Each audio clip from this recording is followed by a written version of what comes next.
Okay. Just a few words before we get our guests on live.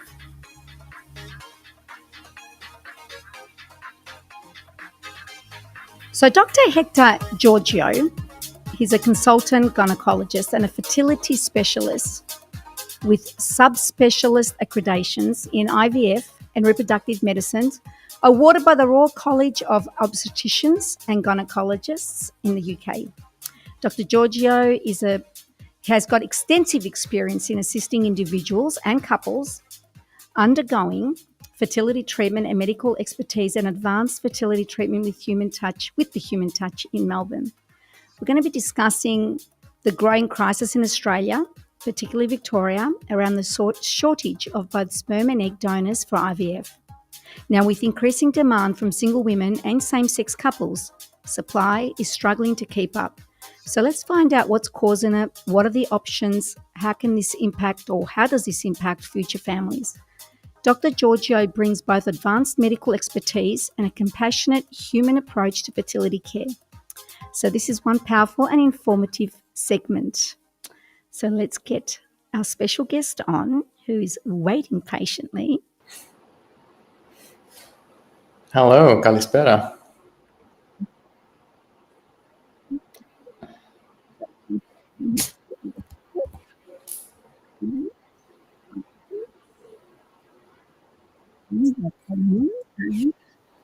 I can sort of hear you. Can you hear me? Oh, don't muck it up. Oh.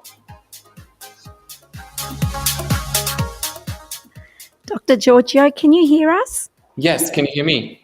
Perfect, absolutely perfect. First of all, welcome to RPPFM, the voice of the Peninsula, 98.7, 98.3 on the dial. And you're also live and all across all my social platforms on the KK Factor, the Greek EuroBeat Show. Thank you so much. It's an honour to have you on my show. And I can see in your background you're actually still at the hospital working, correct? Kalispera, thank you very much for having me. Yeah, just winding down, but yes, nearly done for the day. Nearly done for the day. Dr. GEORGIou, so tell me, you've got a Greek background? That's Where right. does HECTOR come from? Georgiou, we know Georgiou is Georgiou. Tell me a little bit about your background. Yeah, so I was born and grew up in Cyprus, actually. My parents are half Greek, half Cypriot. So I spent my youth in little old Cyprus and then moved to the UK to study. You mentioned I did all my training in obstetrics and gynecology initially, and then focusing on fertility and IVF in the UK. And then somehow ended up in Melbourne and now call Melbourne home. And I'm very happy to be here. Wow. How many years have you been in Melbourne? So cumulatively about 2.5. So fairly new still, but And really you're staying here. Oh yeah, for sure. If you have me, I'll stay. Well, the Hellenic Medical Society of Australia is definitely not going to let go of you. And lucky for me and the Greek Centre, that's how I met you. And Exactly. I feel really honoured to have you on the show once again. So thank you. And I really wanted to do that intro before I had you there, sort of, because sometimes the guests can be a bit awkward if I sit there talking for the next 2 minutes about them, but that's okay. Now, Dr. GEORGIou, the one thing that I made it quite clear is your expertise background, because I find today that many are seeking those that are very well known, have a specialty background, are really into what you're doing, and you've had quite the journey. And now you're in Australia, and we know the Melbourne IVF, they've put out information as well that there's a shortage of sperm and eggs. So we're going to talk about that stuff. But I wanted you to maybe tell us a little bit about your journey for those that are looking out to you and saying, okay, he was a gynecologist, now he's moved on to being a specialist with IVF, and they want to know a little bit about your journey through the medical system to be where you are today. Yeah, I mean, I think what drew me initially to looking after women and pregnant women initially was the fact that, you can make such a huge difference in helping someone have their baby and complete or start their family.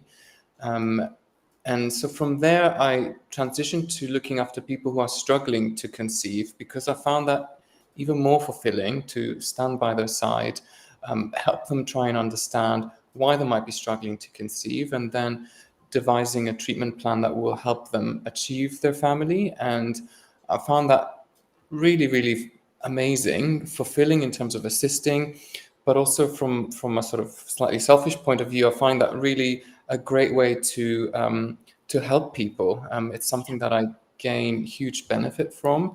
Also, I'm very interested in research, and fertility has a lot of unknowns. We have a lot of really good treatments, but also a lot of unknowns. And I lead research that goes on at the University of Melbourne, but also at the University of Oxford, which allows us to continue improving things for future generations to come. Wow.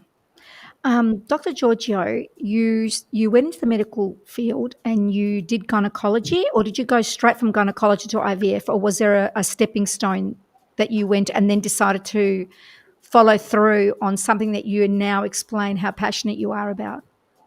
So all specialists in the UK, also Australia, I dare say worldwide, but don't quote me, but definitely for these two countries, have to initially train in obstetrics and gynecology, so looking after pregnant women and women's health issues related to period irregularities, for example. And thereafter, down that path, after a number of years of doing this general training, you can competitively elect to subspecialize, so really hone in on one aspect. And I knew that fertility was the one for me. Wow. And I was selected as one of few people in the UK to go on and subspecialize. Wow, that's an honor within itself. Oh, absolutely. And we have the equivalent system here in Australia. And so it's allows a group of doctors to really be at the top of their game and look after people who are going through a tough time, to say the least. Exactly. Can I ask a personal question? Of course. Do you have children of your own? I don't. I have a dog daughter recently, and I have a niece, but I've not had the opportunity to have a child myself. A little bit about me from a personal point of view. I am married to a guy. So we're going to need fertility treatment ourselves in order to make it happen. To make it happen. And there's been so much happening with the move to Australia that it's not front seat at the moment, but I certainly hope to one day. That's a beautiful story, and I thank you for opening up like that. I think it makes a difference for people to hear your story. I guess it's similar to, and I know this is going to sound silly, it's like when I was very, very young and I had to pick a gynecologist, and I was referred to, back then, Dr. Christine Tippett, who was really famous in her field and went on, and you saw on the news and this, that and the other. And I can't really remember, because it was such a long time ago, of how I got to meet her, and she helped me through my 3 pregnancies with my children.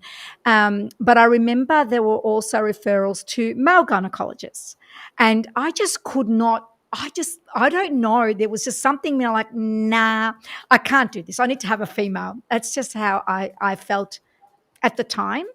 And I find now people, though, can pick either one. And it's strange how people think the way they think, or when they're looking for an IVF specialist, it's like, oh, I'm going to him because he's massive, he's huge, he's worldly known. It's kind of like the trust, because you're so vulnerable in such a sensitive topic. It's like, I'll go to the best of the best. Do you find that that's what people are drawn to? I mean, I completely agree with what you said. I think particularly gynecology, obstetrics, and fertility are really sort of intimate, I mean, practically, but also emotionally, really sort of intimate and difficult topics to be dealing with. And I think you have to feel comfortable with your specialist. There's no doubt about it.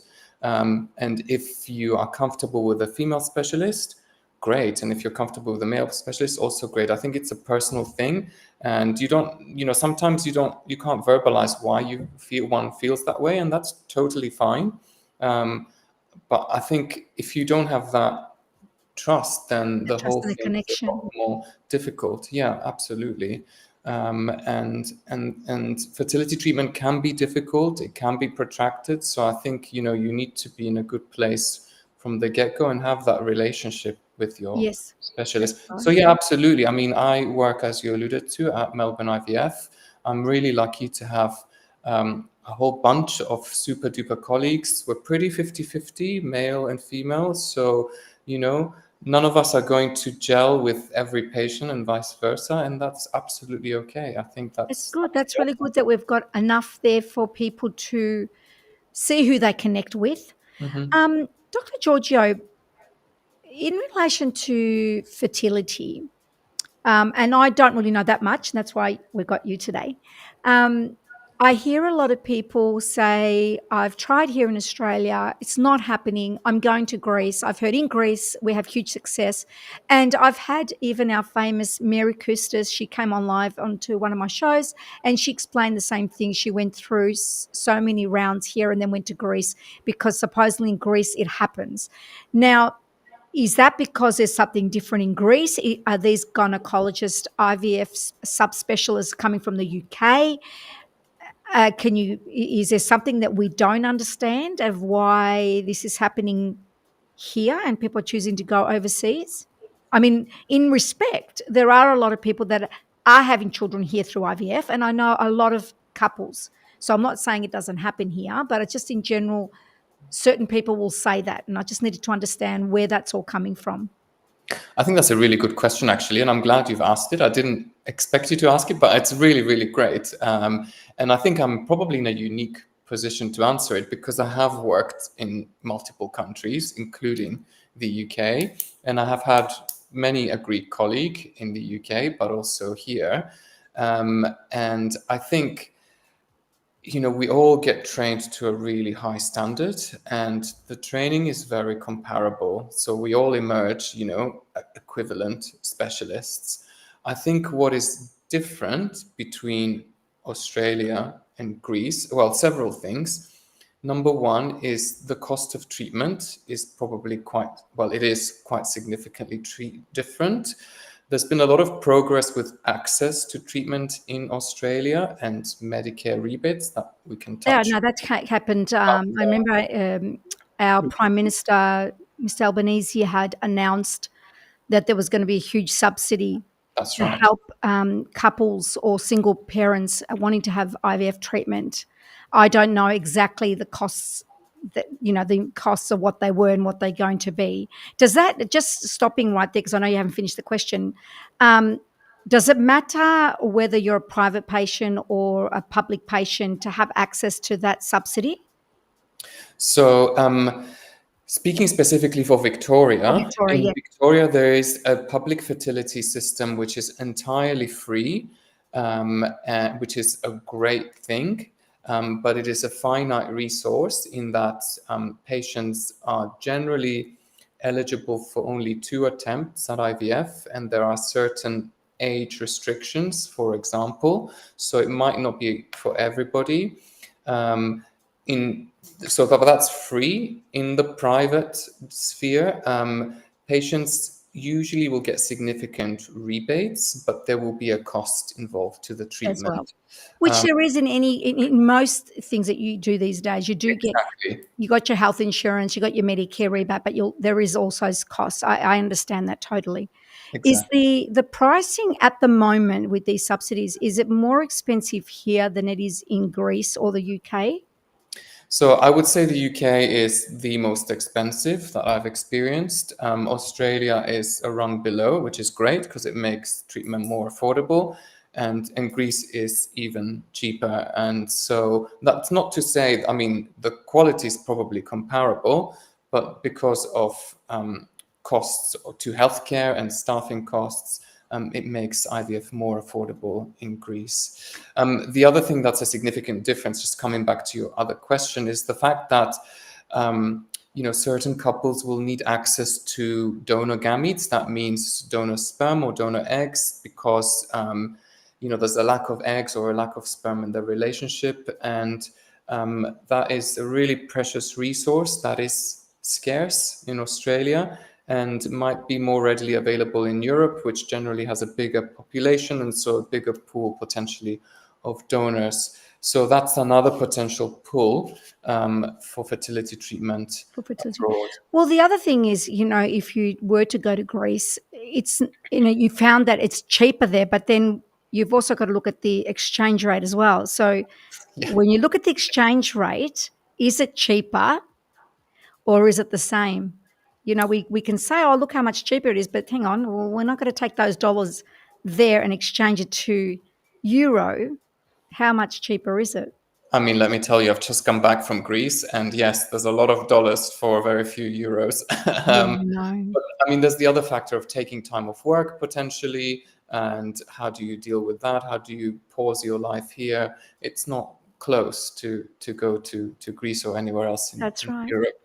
But I think there's significant advantages to having treatment here. There are potential advantages to having treatment there. Again, there's no one size fits all. That's for sure.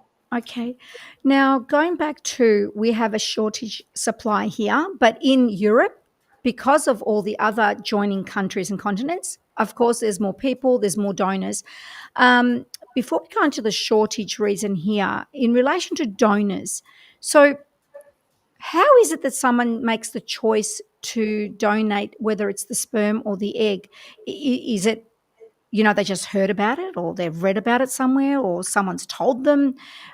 Is there a benefit for them that gives them the encouragement to do so, whether it's monetary or something else, or whether they're doing it purposely for scientific reasons? So that's the crux of the matter, actually, that question. So in Australia, donating sperm or eggs is done purely altruistically. So you do it out of the kindness of your own heart. It is, in fact, illegal for a donor to receive financial compensation for the generous act that they're doing.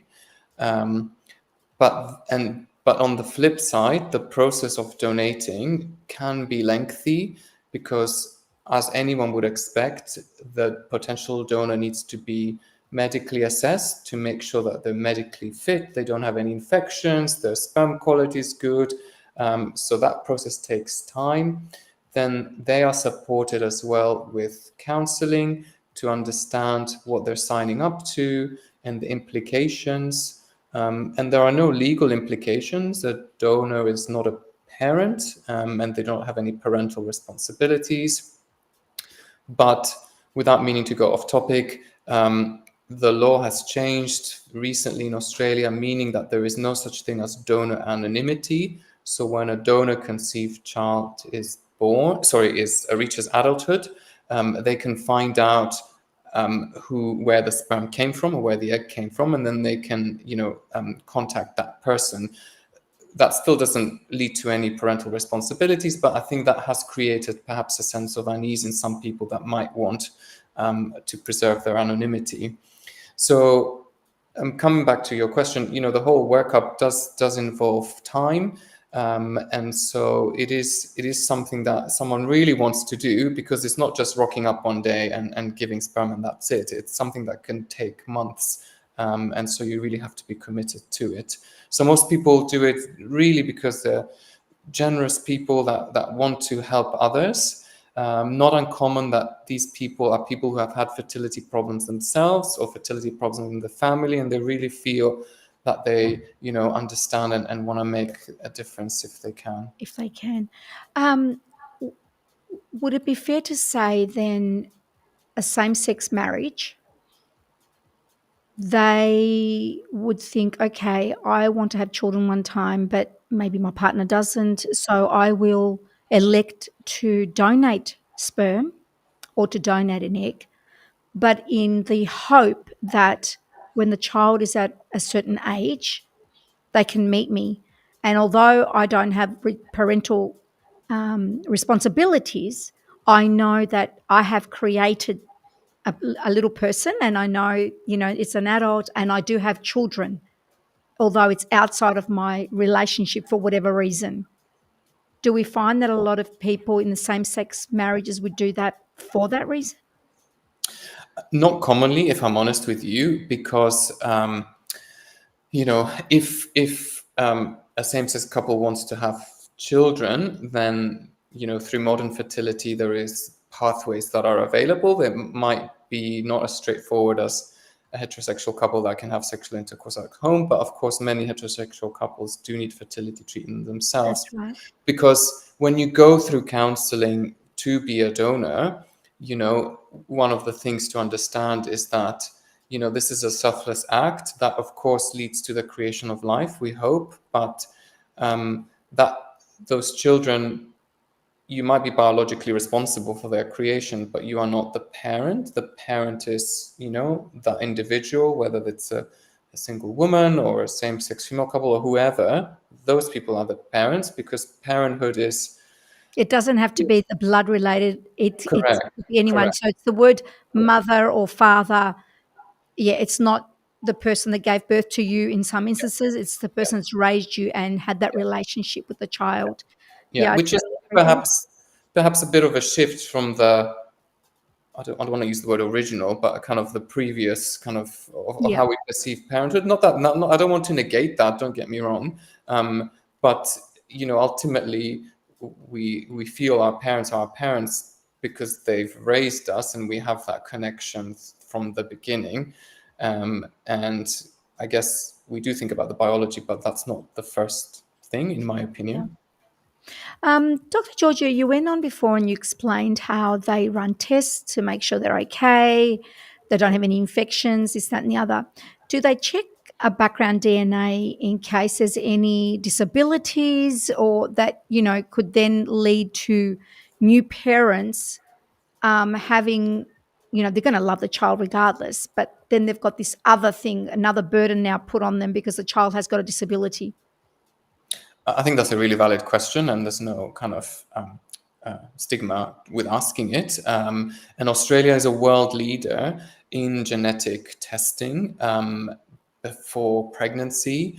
So all donors, to answer your question, have extensive genetic panels where we essentially screen if they silently happen to carry a risk for a genetic condition, which might kind of manifest in a sick child when that egg comes together with that sperm.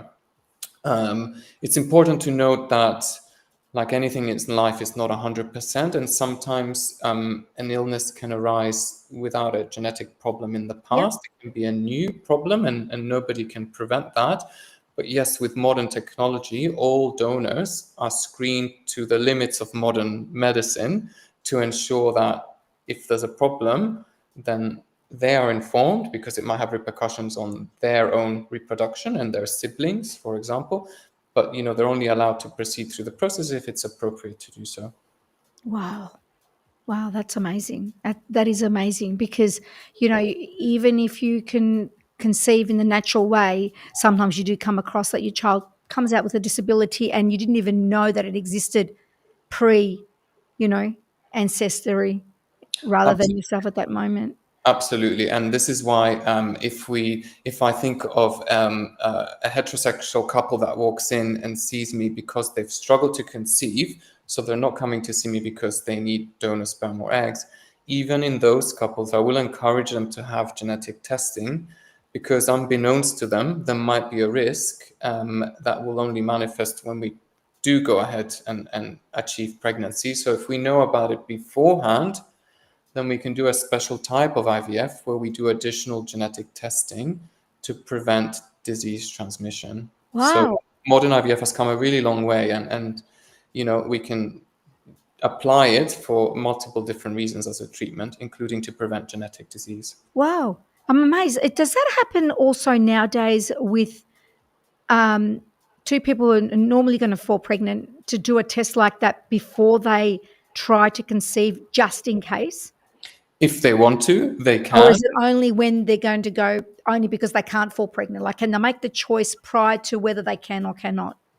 100% they can. And I think this is why it's great that we're chatting, because it's important to raise awareness that this is out there. And as I said, Australia is a world leader in kind of devising these tests and introducing them. And yes, absolutely. If a couple wants to know before they even try, they can access these tests. There is a Medicare version of the test that is free. That's a little bit limited at present. Not that it's not a huge step, don't get me wrong, it's huge. But there are wider panels for more genetic diseases that come at a cost. But definitely it's worth considering. And many people will not have a family history of genetic disease behind them, their parents, etc. It's only because these two families are coming together now for the first time in a new relationship that the risk is real. So yes, there's reason to have genetic testing, even if you're not struggling to conceive. Wow, that's powerful. Look, Australia is also world leaders in, if you do end up having a child with a disability, the support that you get, the love that you get, the compassion, the empathy. It's no longer, I have a child with a disability and I'm going to hide it away. It's, my child's got a disability, so what? But my child's also got other abilities, as they say. So we are world leaders in that. And I'm really proud to say that myself, of how far Australia's come to close that gap of, people looking down at you because your child has got some form of a disability. I completely agree. And, it's about giving information to couples to make that decision. It's not to say you must not do this or you must do that. And absolutely, I mean, we can't paint all genetic, illness with the same brush. There's different degrees. And so it's not that, healthy and quality of life is not there for children with a potential genetic variation. We've actually got a host here at RPPFM, Julie Fisher. She's very well known. She's written books. She's won countless awards. She's got a Down syndrome child. Mm-hmm. And what she does is creates awareness and gives support to all the parents out there, if their child have got Down syndrome or any other disability, of the positive things and positive things that happen within raising that child. Because even if your child doesn't have a disability, you're going to have your good days, you're going to have your bad days. They're different. Of They're course. across anything, But she brings the good out of it. Doesn't matter what your child has. This is the good that this child gives, and you can, and how to make that change. And when you were explaining that, it just straight away Julie's thing came to my mind. And again, we're leading like that here in Australia. When it comes to women donating their eggs, Mm-hmm. do they get paid to do that? Or is it, again, as we said earlier, it's not a monetary thing. It's for either research or to help other women conceive? Yeah, I mean, it's a very fair question to ask, because the process of donating your eggs or having your eggs extracted from your body is a whole lot more of a process than the process of egg donation, of sperm donation. Sperm donation, that's right. So, but the answer is the same. The principle, so it is an altruistic thing that some women do because they want to help someone that they don't know anonymously. There is the alternative scenario where, someone might want to help a family relative. So it might be that, siblings, where one sibling doesn't have eggs, they may donate to their sister. Again, that has to be in an altruistic context. And it's a hugely powerful thing to do for anybody. But yeah, it's a completely selfless act where the only things that are reimbursed are, the parking to come to the clinic, not actually reimbursement for the process. Yeah. Dr. Georgiou, have you ever come across a situation where a sister has donated her eggs to another sister, Mm-hmm. and they go through the process, the other sister falls pregnant with her husband's sperm, she goes through the whole pregnancy and she has the child. Have you ever had a situation where then the other sister is like, hang on, what have I done? This is actually my child, even though she hasn't given birth to the child? Does that occur regularly? Because it's like a fine line. No, thankfully it doesn't. And I think that's because, one of the reasons that I guess Australia is a world leader in fertility care, and one of the reasons that sort of attracted me to move over, is the fact that we don't just jump to treatment. When it's something so close, to this example within the same family, I think before we jump and do the treatment, it's really important that there's a time of counseling for all parties involved, independently and jointly, and a period of reflection, so that nobody's rushing into anything and everyone understands what is going to happen and what it's going to look like. And I think, most of the time, which is very rare, but if there were to be some alarm bells going off about the sort of feasibility of this arrangement, then, we would seek to support that individual or that family unit to kind of reach a place where they are able to proceed. But thankfully, I've never personally been involved, to answer your question, in a situation where there's that degree of regret or degree of change in sentiment. Okay, so they do get they go through a process of psychology, don't they, to see a psychologist to make sure that they know exactly what they're doing. I know you said that earlier in relation to the IVF treatment, but they understand that you're helping someone close to you.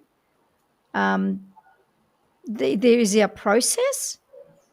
So again, in Victoria, we have specifically trained counselors who are trained in fertility specifically, who work within our clinic, but within every clinic in Victoria.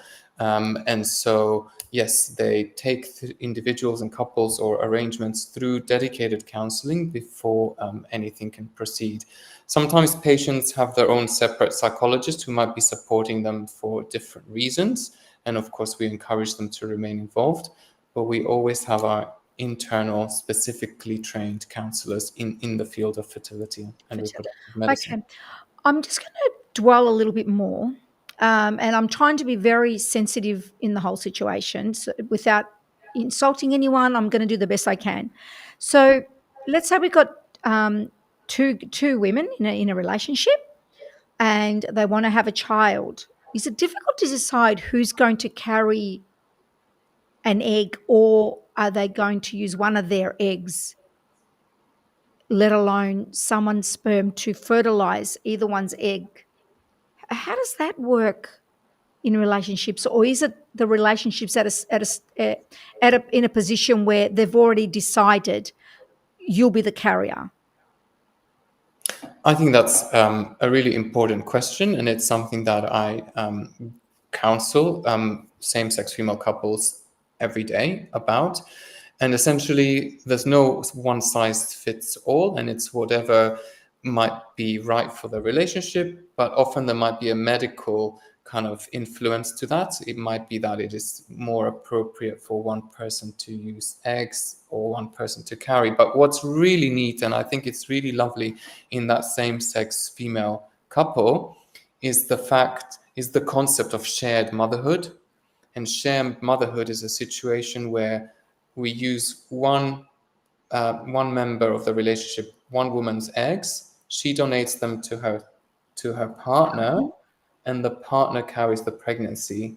So that both, I see. That way they're both the mothers. I mean, understand how that happens. regardless, in that sense, both are the mothers. But I know what you mean. They're both intimately involved with. Intimately involved in the process. Yeah. Okay. Wow. It's not always acceptable for relationship reasons or for medical reasons. It might not be, an option. But if it is an option, many couples do Decide to do it that way. And I think it's really lovely. And obviously, it's quite unique to that relationship, so that arrangement, I guess. It's not something that's available to heterosexual couples or to gay male couples. Okay.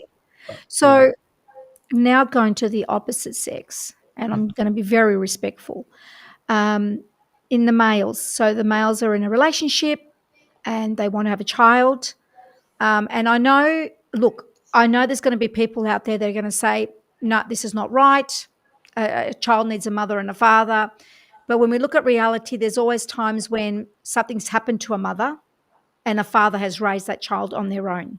Okay, so it's kind of looking at it that way rather than it always needs a mother figure. because mother figures and father figures can always come into the equation when supporting someone that's made the decision to have a child. So how we described with the egg for the two females, would you say it's a similar process with the two males? So if we look at it purely medically, Yeah. firstly, it's more complicated for sure, because the recipe for a pregnancy is egg, sperm, womb. Yes. And So there's three parties now. exactly, and we're missing two in a sort of male-male couple. Okay. And then that brings in the concept of, or the need for surrogacy, which is a woman who in Australia puts herself forward in an altruistic manner to carry that pregnancy. And I know particularly within our Greek community, I think that's quite not that it's not a big deal in any other community, but I think particularly culturally, it's a very sensitive topic. Yeah, I was going to get to the cultural and the part of our religion. I just wanted to touch on that first and then branch onto that area, which is, another basket that we need to open up. So, it's that concept of traditional family structure. And, I think everyone will have a slightly different opinion. And, yes, I'm not here to impose mine, but we can discuss mine, of course. But coming back to your question, and then we can go there. The process is more complicated because we need an egg donor and we need a surrogate. And in Australia, this is highly regulated, as it should be. And so within the state of Victoria, every surrogacy arrangement needs to be approved by something called the Patient Review Panel, which is a sort of government level body that will review the arrangement to make sure it's all above board. And that doesn't solely apply to gay male couples. It might apply to a heterosexual couple where the woman cannot safely carry a pregnancy because she's got a severe medical problem and the pregnancy would be a risk to her life. So that equally applies to that situation. But being a surrogate is such a huge, huge thing to carry a baby for someone else. And we want it to be free of any situation where anyone's taken advantage of, and this is what the PRP makes damn sure it doesn't happen. So I think it's a great system to have in place as a safeguard. Look, the only famous couple I know that have done that is Ricky Martin, and he's got 3 children, I think he's got. I don't know, but I know he's done it. Yeah, you're right. He's done it, and he's got more than one, and they're fantastic parents. They're fantastic fathers, parents. It doesn't matter. There's nothing lacking from their children. It's a very happy household. But again, going back now to our culture, our religion, it's not something that we talk over the table or it's discussed every day. And if someone was to open that discussion, it would just, it's a very difficult one. Very, very difficult one. So how do you, being Greek, the background, how do you see it and how do you see it for yourself? And how do people move forward to be able to have a child outside of what potentially is the norm? You're right. If this was at the Greek dinner, there would be shouting by the end, right? If you go into that topic of conversation, because it does bring up a lot of emotion, not to trivialize it. It's a very important topic, but it's one that is potentially difficult to broach. And I think, my opinion is kind of coming back to some things that we touched on already, that, family is about unconditional love. It's about,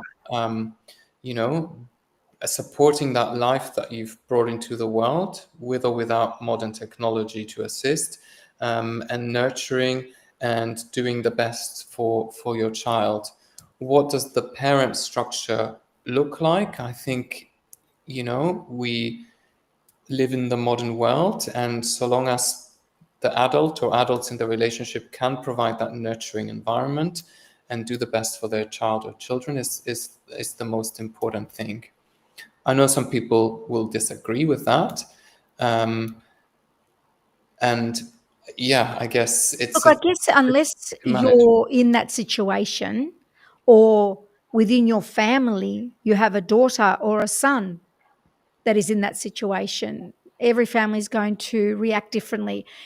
If your son or daughter has never approached that topic and you were to discuss it years prior, I believe that you would change your mind when it comes to your child, because as you said, this is your child and the decision that they're going to make.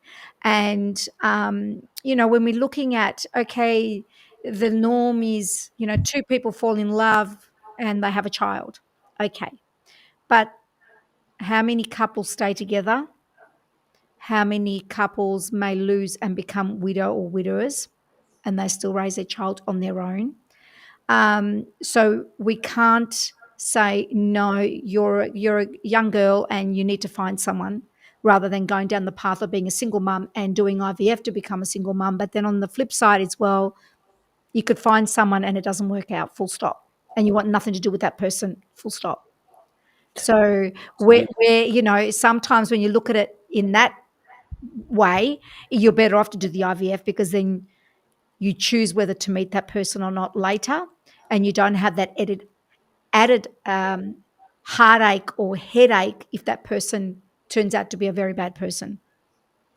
Absolutely, and if we sort of dwell on single women for a bit, it is a huge uptick that's been noted to single women who do decide to start a family by choice as solo parents. Yeah. They feel empowered to do so for a multitude of reasons, and of course we should support that. And again, Australia is leading in that sense, in that they have facilitated recently financially to support single parents by choice. And by that I mean that single women can access Medicare rebates to do fertility treatment as solo parents. This is brand new in the last year, whereas previously they would have to pay full price. And so this is a real big step in the right direction, because again, I think who are we as, not me, but who is the government, but then ultimately who are we as specialists to kind of control who can and can't start a family? If you're able to, then I think we should support that. 100%. Look, like myself, I'm a female, I've had children. Who am I to say to another woman, no, you can't go and do IVF, you need to find someone? And then if they don't find someone, or they do find someone, it's too late, their eggs are gone. To me, that would be like the worst thing I could say. Perhaps if I didn't have children, I'd have a different opinion. So I'm only speaking in relation to being a mother myself. And I don't think any woman should not be a mother if that's what they've always wanted to be, regardless. Whether they've got the partner or not.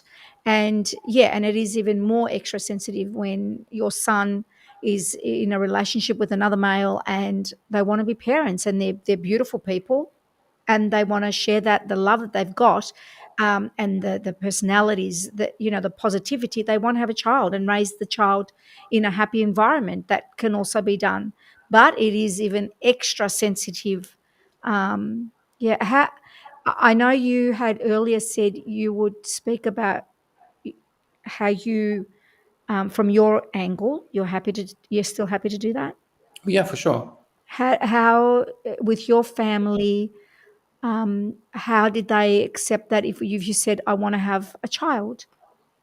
Oh my God. I mean, they're like, come on, hurry up, more Oh, like. good. That's an easy question. Yeah, Okay. absolutely. I think I was just kind of like, it's a topic and you have to be very mindful, of course, Yeah, I could have said a very different answer, but I do feel very fortunate that that my is so good. entire family we're a small family with lots of cousins, as you can imagine. But my family has been extremely supportive, and they're saying, "Oh, hurry up," essentially. How So wonderful is that? And it's also good for your mental health as well, because men's health matters.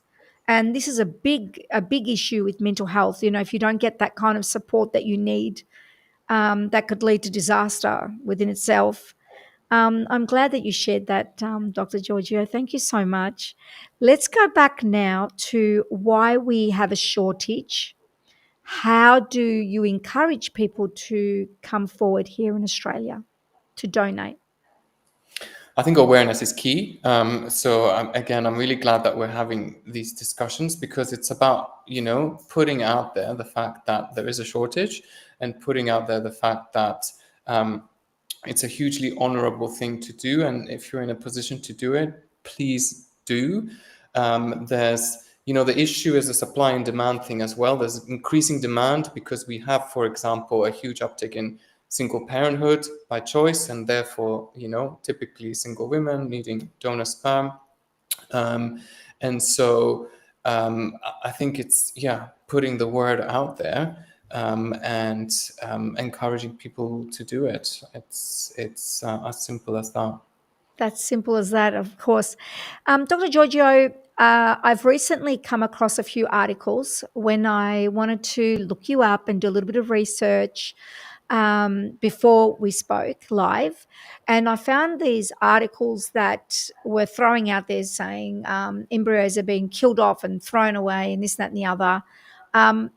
I take that with a grain of salt because I don't trust most of the media that goes out there. I only trust myself because I don't edit and I just like it live, like what we do now, straight from the horse's mouth, and you get the truth. How true are these articles? I'm not sure. I know it's a horrible topic. I know it's a horrible question, but I've read it. I've seen it even today. And I know that if I've done that, perhaps there's other people have done it too and thinking now, well, hang on, I could donate. And I know that that's my child. That embryo is my child. And now they've killed my child, because I've heard those sort of words as well. I guess I don't mean to hesitate. I guess what I'm trying to understand is perhaps what you've come across, because yes, it's a highly regulated industry, but things do sometimes go wrong. And there have been a couple of news stories in Australia recently, but they were relating to errors rather than destruction of embryos by accident. It was a wrong embryo to wrong patient, which is, of course, but anything can happen like that. It's not just in Australia. That can happen anywhere. Of course. An embryo, and coming back to embryo destruction, absolutely, embryos have inadvertently been damaged beforehand. And I'm not talking about a specific clinic here. It is something that can happen, absolutely. It's extremely rare, but it is possible.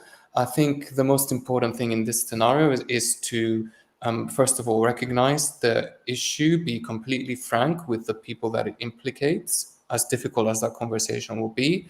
But then you need to do a deep dive and understand, okay, so what exactly happened? What went wrong? Why did it go wrong? And how can we make sure it doesn't happen again? So there's no one size fits all answer, but yes, rarely things do go wrong, and it's important to learn from it and prevent it from happening again. Okay, I've got one of my listener. He's just asked a couple of questions, so I'm just going to go straight down the bottom. So Alex is saying, first of all, he's saying, well done, Hector and Roula, thank you. And Alex is going to say this: I've had cancer when I was a kid. The doctor told me that I might not be able to have children. Is there other ways to have a child even if I have cancer? Thank you for sharing that. That's very personal, but thank you, Alex, that you had the courage to do that. It's a very, very important question. So I think the first thing that I would want to know is, are we sure that there is no option there of getting sperm? Because having cancer is a huge thing, of course, particularly as a child, and it can lead to infertility. But that's not a recipe that universally will happen. So it would be important to assess if there's any fertility left. But if the answer is no, and on the assumption that pre the cancer being treated, there was no opportunity to freeze some sperm at the time, which is something that may not have been an option at the time, but certainly these days it's an essential aspect of what I do every day. See people pre-cancer and offer them fertility preservation. But if that unfortunately wasn't possible at the time, then the path to parenthood would be with donor sperm, essentially, for your listener. But there is a chance, because I've been part of a process where the male was told they didn't have any sperm, and they went on and thought, you know what, I'll just see more doctors, more specialists, and just keep trying. And then in the end, they did find sperm. So I don't know how that works. But I guess the one thing, I like how you answered that for Alex, but at the same time, for me, it's never give up straight away, because we just don't know if it's Absolutely. I mean, you have to do a full assessment, and that may involve several tests. But in the hands of a good specialist, they'll, especially if they're delivering such final news, they'll do once they've done like the full thorough assessment. Yep. Alex says thanks a lot, and the well done Hector and Roula actually comes from Athena, Pirpiris. Our darling Athena. Yeah. Let me go on to one song, and I just want to encourage our listeners, anyone who's on the live chat on Facebook or LinkedIn, to ask any further questions. We're here to answer them, and then we'll return back and have a quick chat with Dr. Georgiou. Is that okay? Okay, we'll go into a little song.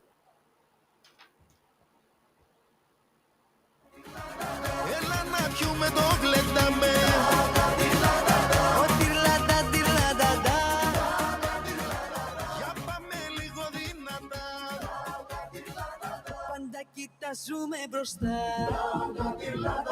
Ό,τι λάντα χαμογέλαμε. Τι κι αχρωστάσει σου χρωστάνε.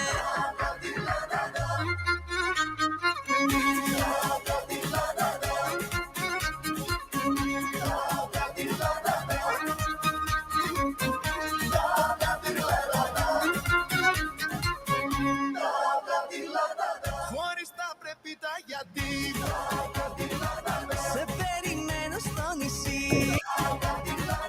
Τα πιο ωραία παραμύθια μεταμορφώνονται σε αλήθεια. Με ήλιο ή με το φεγγαρί.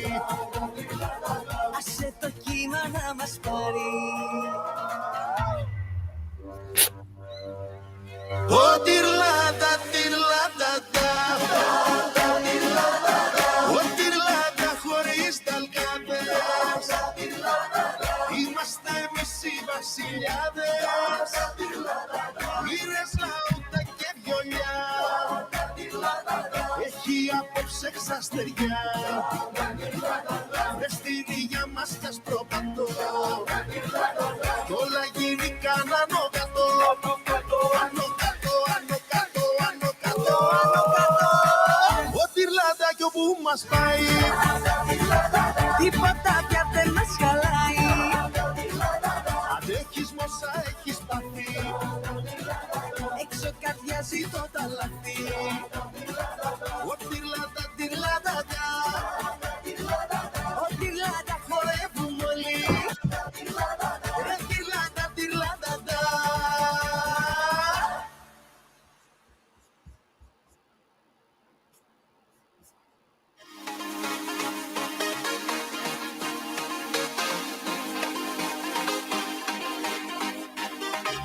And we're back on the Cake Factor, the Greek EuroBeat Show on RPPFM with Dr. Hector Georgiou.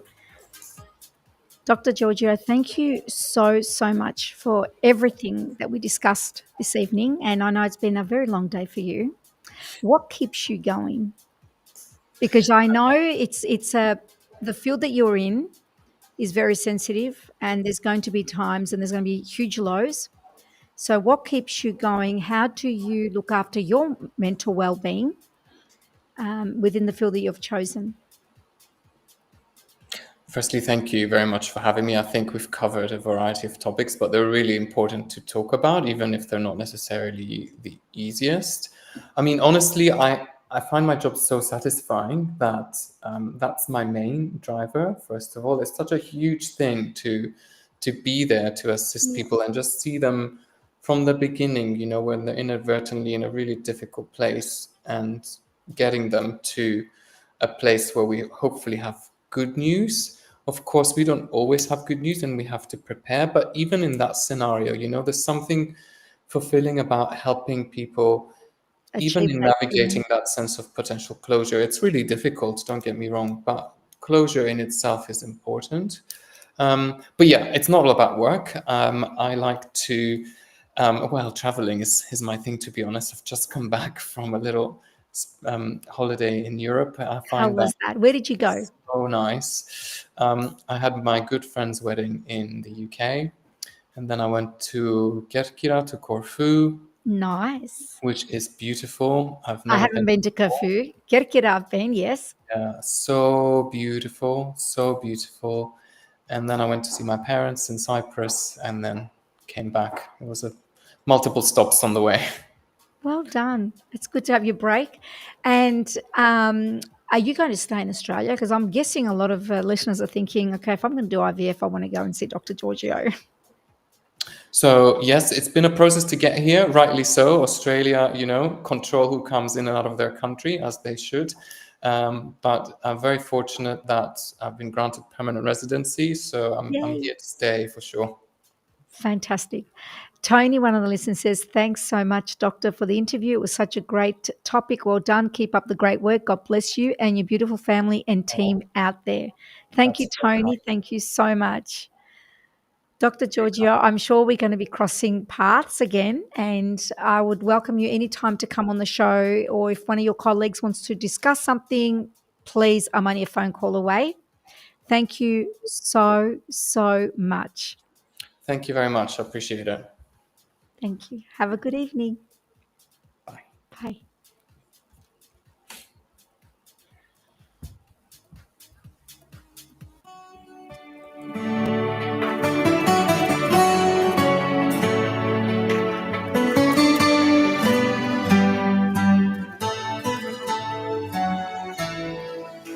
Σαν αστέρι ήρθες στη ζωή μου κι από τότε απορώ πόσο ψηλά εμείς θα φτάσουμε στον ίδιο ουρανό κι απορώ αν είσαι εσύ το μέλλον μου κι αν θα φανεί απ' τις καρδιές μας το μέλλον της ζωής μας. Είμαι εδώ για πάντα, έλα πάρε με μαζί σου ως το τέλος, σε χρειάζομαι. Θα βάλω φωτιά στα μαλλιά, να σε κερδίσω. Ό,τι κι αν γίνει στην ζωή δεν κάνω πίσω. Ό,τι κι αν γίνει στην ζωή δεν κάνω πίσω.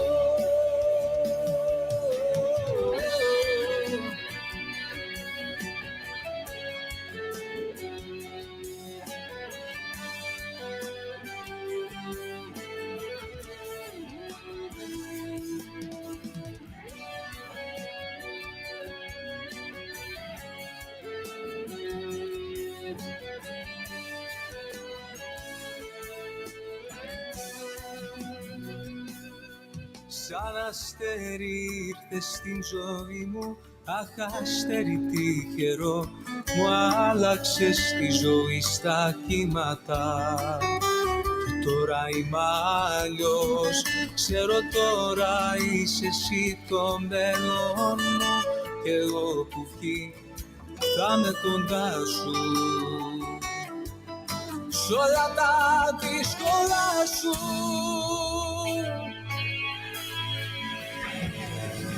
Είμαι εδώ για πάντα, έλα πάρε με μαζί σου ως το τέλος, σε χρειάζομαι. Θα βάλω φωτιά στα μαλλιά, να σε κερδίσω. Ό,τι κι αν γίνει στην ζωή δεν κάνω πίσω. Ό,τι κι αν γίνει στην ζωή δεν κάνω πίσω.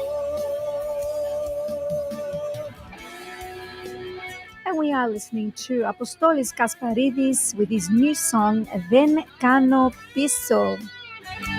A beautiful song, and I feel it's quite fitting to hear this song straight after Dr. Hector Giorgio, and we thank him once again.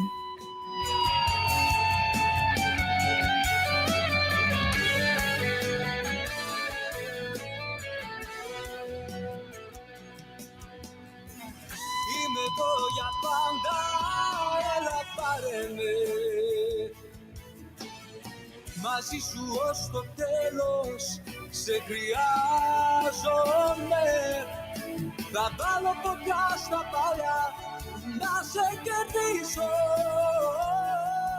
Ό,τι κι αν γίνει στην ζωή, δεν κάνω πίσω. Now, if anyone wants to find the song Then Kano Piso, Apostolis Gasparidis, you will also find it on my social platforms when you scroll down when we had him live on this in the studio at RPPFM. So it's Apostolis Gasparidis, Then Kano Piso. Now, I'm going to go on to a quick break and hear from our sponsors. When we come back, we're going to hear The Drive, the Bouzouki, Pandelis Krestas, how he's taken his bouzouki to a different level and he's created music that no one else dared to do before. So it's called The Drive. It's on Spotify by Pandelis Krestas. Let's go on to our sponsors. Hi, TC here. Join Craigo and I each week as we open a new time capsule. That's right, TC. Each week we track through and review a classic album, profile a legendary artist or band's career, celebrate a milestone music year, or a great artist achievement. We look at the history, the interesting stories, the chart positions and awards, and of course play the great music from these artists from all over the world. Join us for TC's Time Capsule on the Saturday Brekkie Show at 8 a.m. on RPPFM. You're on RPP 98.7 and 98.3 on the Peninsula. Amazing. Okay, let's go on to the... Whoops. What's happened? Let's go on to The Drive. Pandelis Krestas.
Thank you for that, Alex. I think it sounds amazing too. It's called Buzuki Chill.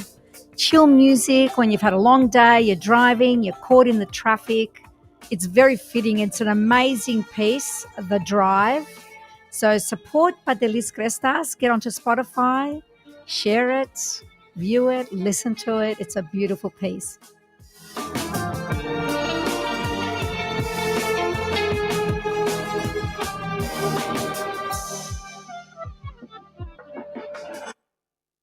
Beautiful.